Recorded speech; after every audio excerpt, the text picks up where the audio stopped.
Hey, what's up mga katatay? So ayan, dito ngayon tayo sa bukid para mag-alaga nitong ating sibuyas.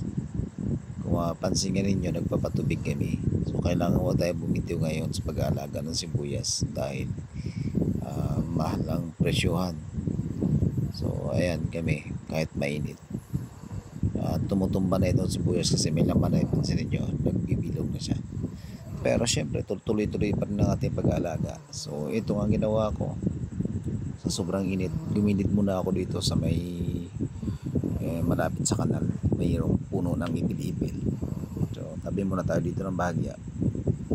So yun mga boss. So ito naman sa kabila namin, sa kabila namin dito sa aming pinapatubigan. Nagpapaharvest. Ito naman yung aming pang isang linggo na lang. Ito ay nasa lalaki na rin. Mindoro, Pitugo, Rizal.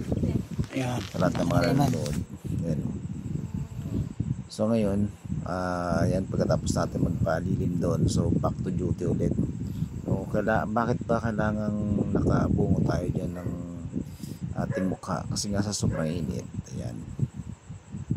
So ito naman, dahil tanghali na mainit na, so yun, kailangan muna nating umuwi para makapag recharge. So pagod at gutom na rin, ano, tanghali na rin kasi. So ayan, samahan nyo ako.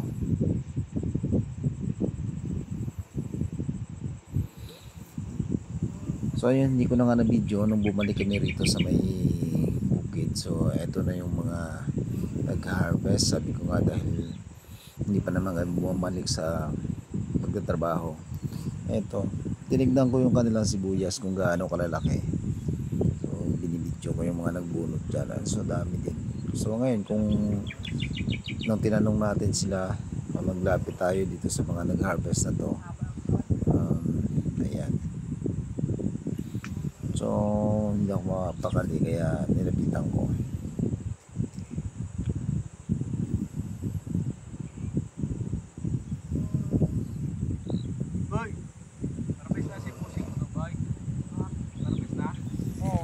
So ito nga, ayan, nilapitan ko na nga itong mga nag-harvest. So ayan o, ganda ng bilog ng mga sibuyas. Grabe, maganda. Bibidong. Ayan ay super Pinoy. Asin lang ah. So pag super Pinoy talaga, sobrang maganda ang laman at maani yan. So ito, chak sa 43 ang kuha sa Magkarang kuha na ito pre. So matik, magbilang ka lang ng 1,000 per red bag sa ganitong sitwasyon ng pagbibili, ano.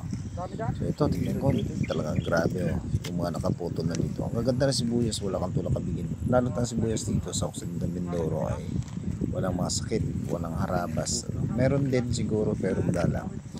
Ayan, so dito sa amin sa Pitugo, Rizal, talaga sobrang gaganda ng mga sibuyas dito. Ayan, oh. Pakita ko sa inyo mga katatay. Yan. So punta tayo dito parkel. Sobrang gaganda mga katatay ng sibuyas dito. Ayan o. So ito ay puputulin pa rin natin. Mainit na rin.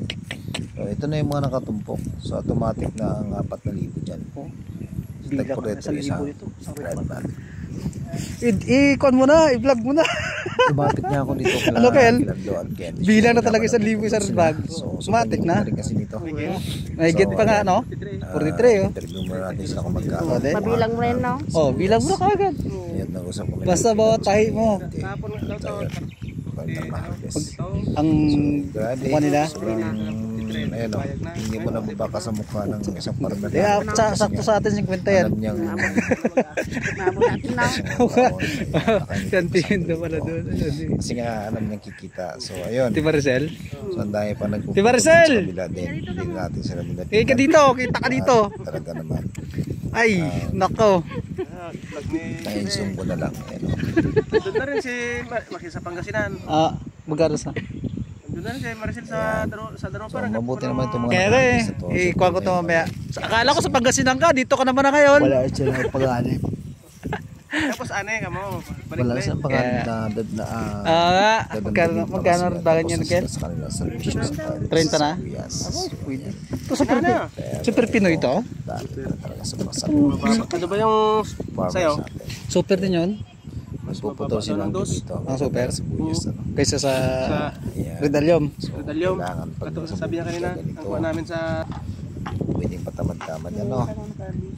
Mainit at saka sa Umusang, binili ni tata yun. Siksik yan. Ano lang bili yan? 200. Red bag, alam niyo ba mga Sabi ko, katatay, try natin sa mamaya. red bag, kapag Yung pambayawak, yun ang nakadali. babayaran sa iyo na may-ari ng 30 pesos per bag. Kaya nagastos. So kaya natural Yan, lamang so manibilhin lamang matik yan, bawat tayo nito. produkto Mga na tatay. saka sa mataas ang 1,000 presyo na kasi kaagad yan ang bawat tayo expenses ng bago bag. pa yan Matik matapos yan. matimba. Ayan.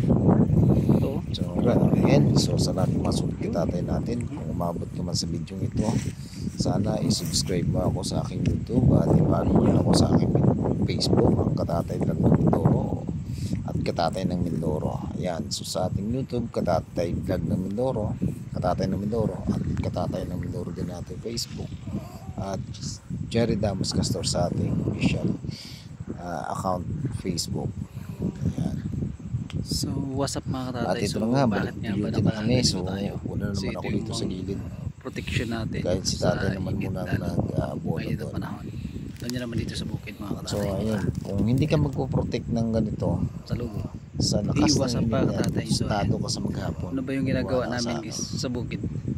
So ayan, yung So pinapatubigan ayun natin nga, yung kasi sibuyas. kinakwento ko nga na So, mahirap dito sa talaga ngayon, ang buhay ng isang farmer. malapit-lapit na ang pag-harvest season ng Naranasan mo sibuyas. yung, Thank you.